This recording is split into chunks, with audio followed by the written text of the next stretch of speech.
За энэ нэг хүлээгдэж байгаа үр дүн дээр нэг асуулт байна. Гэр хорооллын яндан 17600-аар бууруулна гэд тавьсан тоо байгаа. Энэ нь одоо байгаа гэр хорооллыг нөгөө амны орон сууцтай дүүцүүлж байгаа мó? Амны орон сууц бол 6453 гэсэн тоо яваад байгаа. Тэгэхээр энэ нөгөө нийт өрх чинь 10063 өрх байгаа шүү дээ, тий. Тэгэхээр энэ 15600-ыг орон сууцчлуулах гэж байгаа юу? Эсвэл энэ ямар шийдэлтэй тоо байгаа вэ гэдгийг асуумаар байгаа. Яа тэлэр энэ нөгөө гэр хорооллын янд чинь өөрөө юунаас өндөр байгаа учраас өрхийн тоо яриад байна уу гэдгийг сайн. Өрхийн тоо бол энэ нөгөө нэг нийт төслийн чинь өрхтэй харьцуулахад өндөр дүнтэй учраас энэ дээр нэг тодруулж өгөөч гэж хэлмээр байна. Хоёрдугаарт энэ ягтралын тоог 300-аас 400 нэг газарт 300-аас 460 үнийн нэгтралтай байхаар тооцсон юм байна. Гэтэл олон улсын жишгээр өндөр нэгтралтай бүсэд нэг гад 150-аас 250 хүн байхаар тооцсон байгаа.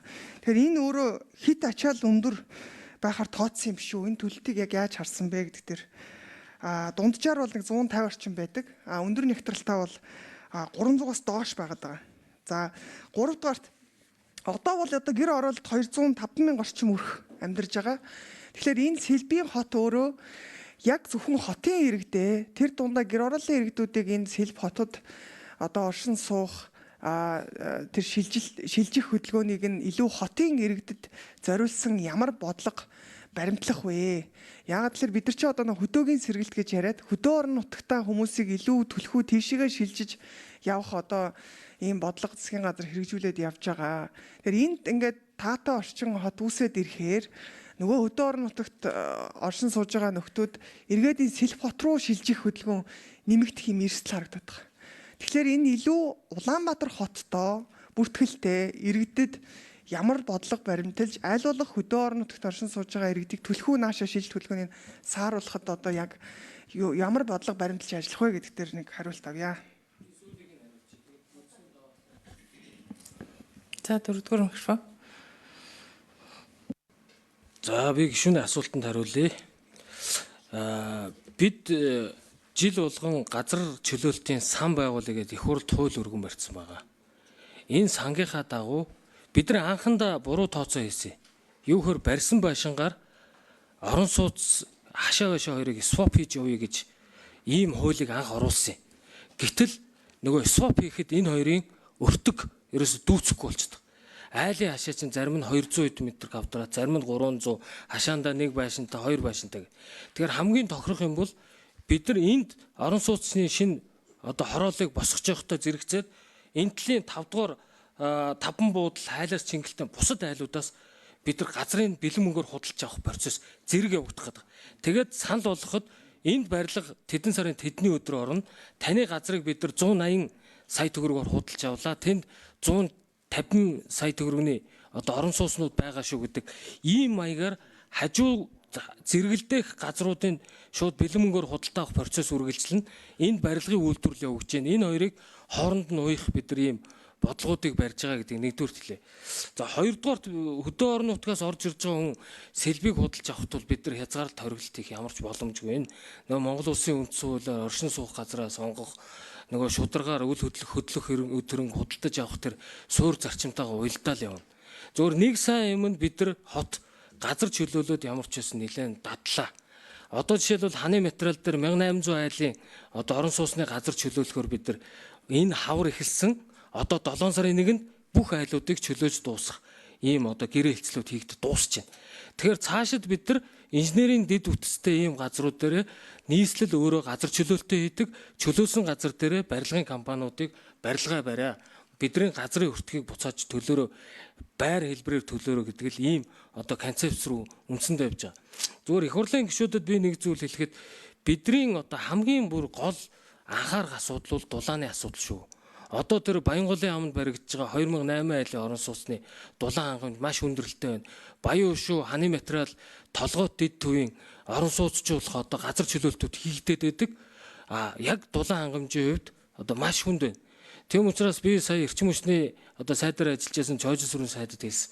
Хэдүүлээ энэ Улаанбаатар хотын дулаан хангамжийн асуудал дээр концепц нэгтгэе. Бид нар энэ Улаанбаатар хотын төвд цахилгаан үйлдвэрлэхээс илүүтэй дулаан үйлдвэрлэлээ нэмэгдүүлж орон сууцч хэрэгцээг хувийн хвшилтийг хамтдаа шийдж явъя л гэдэг ийм бодлого.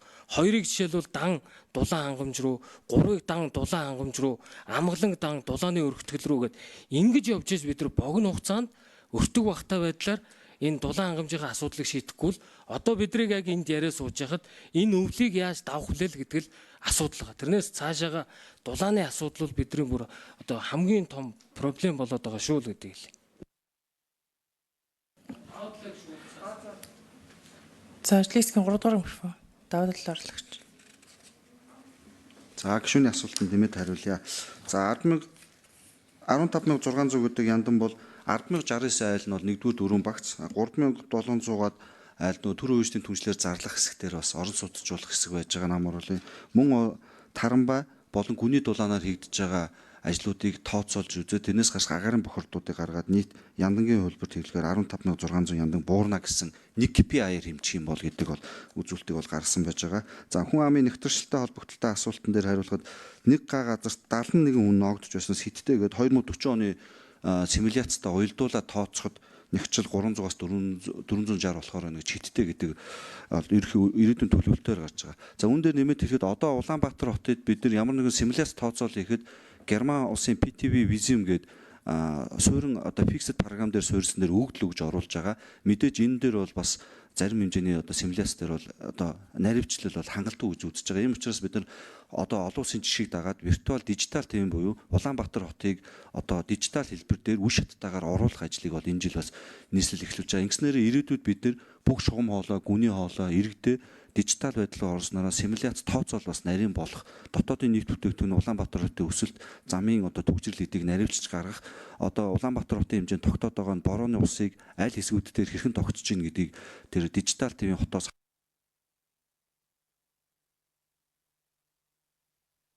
За мандахаа гишүүн тодруулжсая.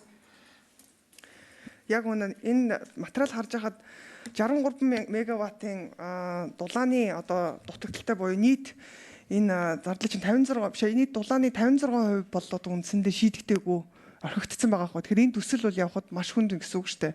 Тэгэхээр энэ төсвийг чинь энэ 63 мегаваттыг нөхөх төсөв байгаа юу? Одоо жишээлбэл бид нар дулааны хангамжийг нэмэгдүүлэх, хүчин чадлыг нэмэгдүүлье гэдэг эрчим хүчний яамтай ярихад энэ санхүүжилт ерөнхийдөө энэ төсөвт чинь туссан байгаа гэдгийг асуумаар байна. Тэгэх юм бол бид нар энэ санхүүжилтийг дулааны хүчин чадлыг нэмэгдүүлэхэд зарцуулж болох уу? Хоёрдугаарт хөдөөгийн одоо иргэдийг одоо худалдаа авах. За мэдээж одоо бид нар ялгарлан гадуурхаж болохгүй. Гэхдээ нэг асуудал байна. Өнөөдөр Улаанбаатар хотод амьдарч байгаа, гэр оролд амьдарч байгаа иргэдийн орлогын асуудал маш хүнд байгаа шүү дээ, сул байгаа. Тэгэхээр энэ байр орон сууцыг худалдаж авах чадамж байхгүй байх юм бол хөдөө орон нутагт байгаа малтай иргэд чинь малаа зараад ийшээгээ байр орон сууц руу илүү төлөх үү?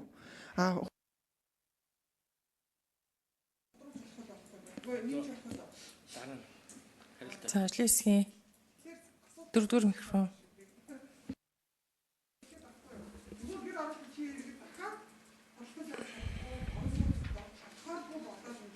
Би түрүү танд айгүй тодорхой хэлсэн шүү дээ. Гэр ороолын иргэд чинь бид нар хажуудлынх нь айлуудын газрыг шууд худалдаж аваад ингээд мөнгөжүүлээд явна. Газар чөлөөлтөө. Тэгээд тэр хүний сонголтыг бид нар хүчээр тулгаж болохгүй. Манай энд ийм барилгууд байна. Энээс та сонголтоо хийгээд. Сая бид нар энэ сэлб дээр 2000 гаруй айлыг чөлөөллөө. Миний одоо хийж байгаа судалгаа бид нар хийлгэж байна. Бараг 98-9% дандаа орон сууц авсан. Одоо хуучин орон сууцны эрэлт аягүй өндөр нэмэгдээд байгаагийн гол шалтгаан нь бид нар шинэ орон сууцны одоо найдвартай тийм том хангалтууд байхгүй байгаа байхгүй. Тэгэхээр бид нар энэ дээрээ өөрсдөө орон сууцны хангалтыг бий болгоод хажуудлын айлуудыг худалдаж аваад явъя. Тэгээ сонголт. Нэг хоёрдугаарт наад дулаан дээр бид нар шийдлээ ерөөхдөө гаргачаад явж байгаа. Бид нар өрсөнд хэзүү хийгдсэн. Энэ сэлб болын орчимд газрын гүний За ажлын хэсэг гүйцэж хариулъя 4 дугаар. Бид нар хоёр байршил дээр энэ 9 сард өрөмтлөгтэй одоо хайгуул хийх гэж байгаа. Нэг нь Хүннүү хот дээр, хоёр дахь нь Сэлб дээр. Бид нар сая урьдчилан геофизикийн шинжилгээ хийгээд өрсөнд хэзүүгээр Сэлб хотод газрын гүний дулаан, газрын гүнд байгаа халуун ус байх магадлал 60-аас дээш хувьтай гарсан. Хүннүү хот дээр бараг 90-ээс дээш хувьтай гарсан. Тэгэхээр энийг би нэг олон нийтэд нөгөө нэг яг халуун усаа барьцныхаа хойно зарлая гэдэг байгаа болохоос энийг зарлахгүй байгаа. Энэ тэзүүн дээр бичигдсэн байгаа газрын гүний агуул. Хэрвээ бид нар Дамдаржаагийн дулааны цахилгаан станцыг 100 мегаваттаар өргөтгсөн тохиолдолд дулааныхаа асуудлыг шийдэж болно. Гэтэл хоногт дахиад нэмээд хоног болгон 60 ховоо нүүрсийг бид нар энэ төгсрэлтэй замаар зөөх эргээд байгаль орчинд учруулж байгаа экологийн хохирлыг тооцоход их өндөр нөлөөлөл гарах учраас бид нар газрын гүний одоо геотермо хайгуулын ажлыг энэ 9 сард хийгээд үр дүнгээ энэ он дотроо гаргана. Цаатлага 63 дээр дулааны нэмэлт өртгөл хийнэ гэсэн тооцоод байна. Энэ төсөл дотроо нөгөө яагаад зардалчийн өсөд байгаа гэдэг дулааны асуудал шиг төсөл чинь хэзээ тооцсон. За мантаа гişүн тодруулъя. За яг сонголт гэж хэллээ. Гэхдээ бид нар бас зарим тохиолдолд нэг арай илүү за давуу ирэх гэж хэлэх нь бас буруутчих байж магадгүй. Гэхдээ нөгөө их мөнгө хараад газраа зарцсан улсууд яг дөрвтэй хөрөнгө оруулалт хийхгүй байх эрсдэл бас байгаа байхгүй юу. Тэгэхээр бид нар урьдчилсан байдлаар гэрээ хийх ч гэдэг юм уу. Эсвэл одоо илүү нөгөө багцын ийм санал олгодог ч юм уу.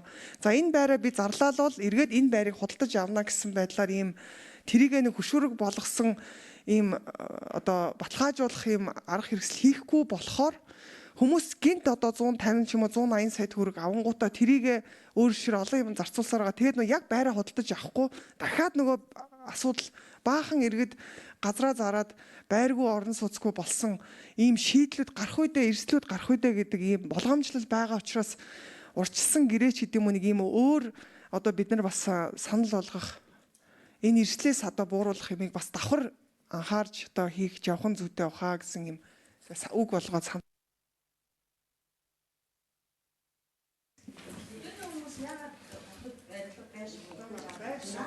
За сайн зэрэг гişүн асуулт асууя.